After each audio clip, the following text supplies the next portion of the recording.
Caesar! And then I'm like, yeah, what's going on, Mom? Load. My mom would say, oh, it's your girlfriend. She's on the phone. I'm like, oh, okay. Give me a minute. I'd go down, answer the phone.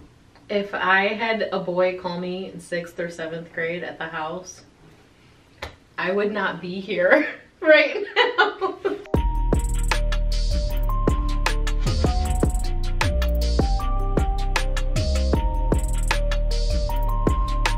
Okay, so Caesar's trying to prove a point. I'm not trying to prove a point. I'm a Latino. I could flip anything. So this is called Maclube. Apparently what you gotta do is you gotta flip it. Right? Yeah, Maclube. It means upside down. Upside down? You think I can't flip nothing? Yeah, it's hard when the pot is sizzling hot. What? Why are you getting nervous? Because that's our dinner. I don't care. That's what...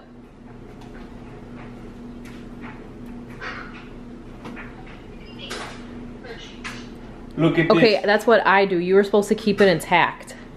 What do you mean? Yeah, you're supposed to keep it intact. Well, you didn't tell me about that. You just said flip it. So I just went like that and mixed it. Mm-hmm. It looks good, eh? I guess. Hey guys, what is up? And welcome back to another... What is this? Video. Video. This isn't a vlog. You're just too used to me saying We're gonna do something and you're gonna like it. But... Before you do anything, go subscribe. Yeah. Go do it. Yeah, guys. I mean, we looked at our analytics the other day, and it turns out that 80% of the people that watch the videos are not subscribed. So only 20% are watching. Just do us a favor, hit that subscribe button right here. So check this out. We were thinking, one of our best videos is our culture shock. But if you guys don't already know, I am a Latino. I'm Mexican, Puerto Rican. And I'm Middle Eastern, Palestinian. And we are married. So we wanted to do our culture shock part 2. And disclaimer, please don't find any of this offensive. Don't take it offensive. Yeah. I make fun of her, she makes fun of me. It's a give and take. It's like, let's just have a good time with this, you know? It's normal, I guess. It's called diversity, guys. It's just... And we find the humor in it. So, anyways. Culture shock. Our first topic we're going to talk about is tortilla versus pita. See, I love tortillas. I love tacos. I like pita. But I'm gonna be honest here. When I was first introduced with Arabian food, I had to get used to the pita because my stomach wasn't made for that. I'm used to like tortilla. It's a thinner. I was never used to having so much bread in my food. So I had to adjust to that. Like when I first started, I was only like a 1 pita guy. Now I'm like a 3 pita guy. I remember he used to watch my dad, you know, my dad went in like 3, 4 pitas in a meal. I'm like, how does he do that? He literally told me one time, like, and my dad's not big or anything, like he's probably thinner than I am. But Caesar is just like, how does he do that? I know, I was like shocked. But you gotta be honest though, your family was surprised that I knew how to eat with the pita. Because we train you. No, it's not that. I'm used to eating with a tortilla. It's the same thing. We scoop food sometimes. Yeah, but still, like you eat a tortilla, like whatever is in the tortilla, you're eating with your hand. Yeah, but come on. You've seen me eat chorizo. Like when I eat chorizo with huevo. Oh yeah, you just grab it. Yeah, I'm grabbing it. I'm ripping the tortilla. Are you sure it didn't come after me? No. Her family, they always look at me crazy like, dang, he knows how to eat this like we do. I'm like, we kind of eat a little bit with our hands too. And as far as me and the tortilla, I mean, the only thing I was shocked about was how good a taco tastes. The next one that I found shocking. So I took Spanish in high school. I mean, I don't know if they taught this, but I kind of could catch on to some stuff. So the first time I heard someone in Caesar's family, I think someone called someone like gordo or something like that. Or gorda? Yeah, and I was like, I looked at Caesar, I was like, he's calling her fat. Did you just call her fat? And she responded like it was nothing. Yeah, like Hispanic or Mexican people, I don't know if it's all Hispanic people, but Mexican people give names to others according to their physical traits. So like I would be gordita. Yeah, so you know, like I know, but or gorda. Well, she was more shocked at the fact that she wasn't offended for back being then. called. Back then I would have been flaca, but now it's like. So how would you like it if I say, "Hey, gorda, come here"? Well, I wouldn't take it offensively because I'm like, oh, it's like cute, whatever. But like, if you translate that, if someone was like, oh, what does that mean? And you're like, oh, he just called her chubby, then you'd be like, said what? You called her chubby? Like, this is absurd. It's understood differently. Am I wrong? Like, explain yeah. it. It's not like meant to be offensive. It's not meant to be offensive, but it's when you say it with love. But it's usually the couple. It's not like the kid that says, "Hey, gorda, come here." It's usually the couple. So it would be the wife and the husband, and that is for. I guess it is kind of weird that that's culturally accepted, but they say it with love. Yeah. And I think one of the key differences to our cultures is the partying, because Latinos, they love to party. And when I was a kid, I went to a lot of parties. I didn't. And she always told me, like, your mom let you go to parties? I was like, yeah, when I was in 8th grade, 6th grade, hey mom, I'm gonna go to this party, and it would be perfectly fine and accepted. Okay, but with me, they were like, street light go on, sun go down, you keep your ass at home. Mm-hmm.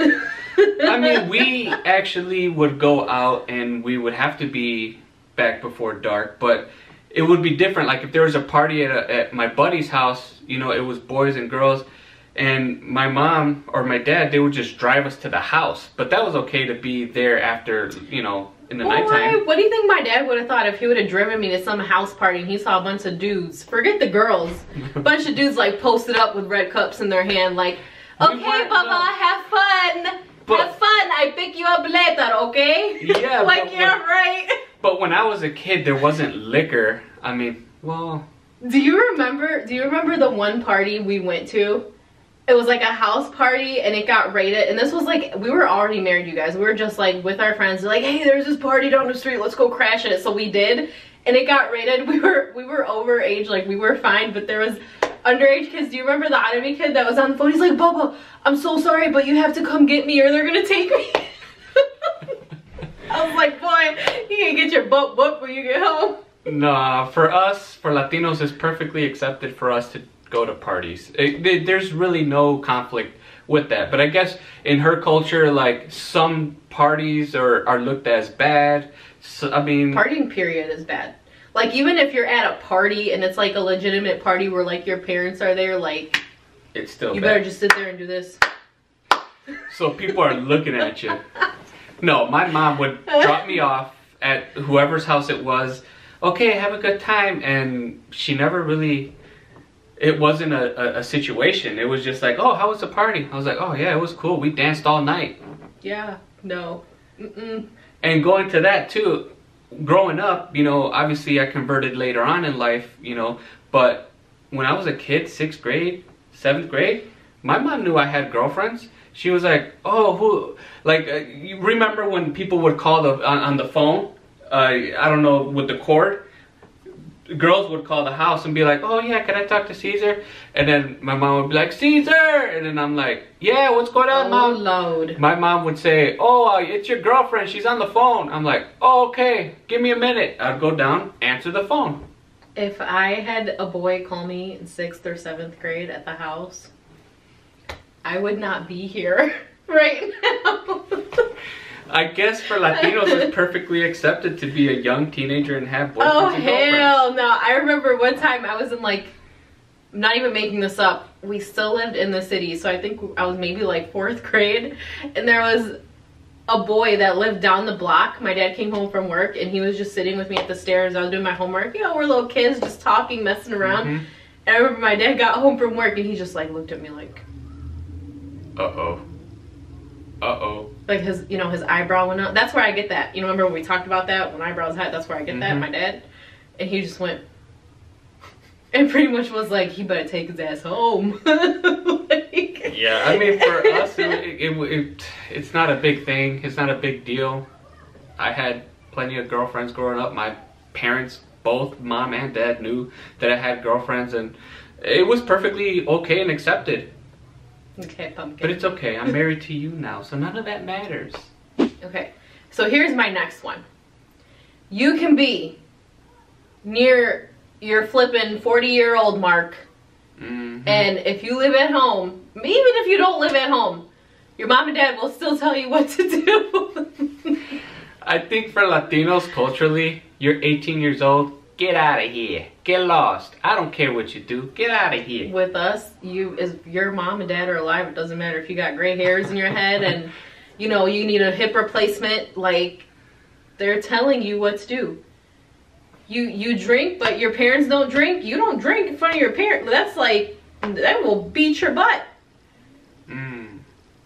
How are you guys? Not for us. I mean, we're 18.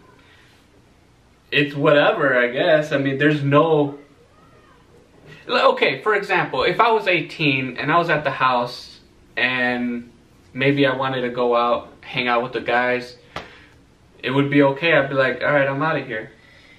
Let's say this wasn't my life and I was 30 years old and I wanted to go somewhere. I'd literally have to go and like not make eye contact and ask.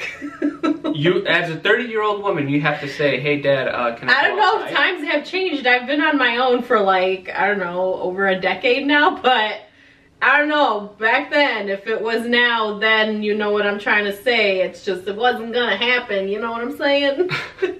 So I couldn't like just go to your house and be like, hey, come out, I'm gonna pick you up. If you want to die. For Latinos, you know, you're 18 years old, you're an adult, you kind of have the freedom to hang out with the guys.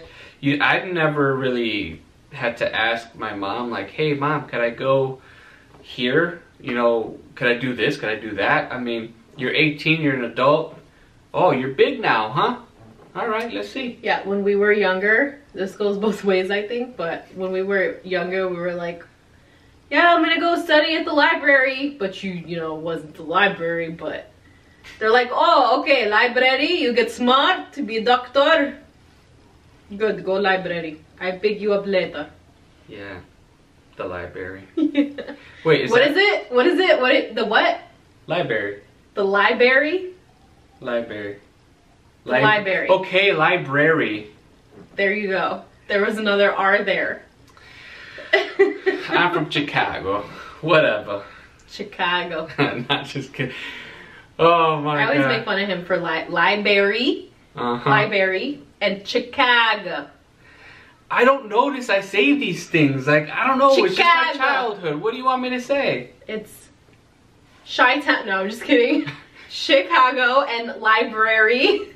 My god. Alright guys, so that is the video. I hope you guys enjoyed it.